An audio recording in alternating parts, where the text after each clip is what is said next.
Tangok mandum.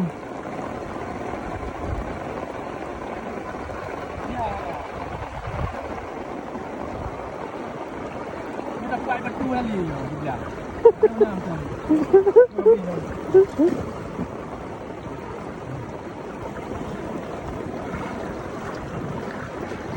Tangok mandum guys.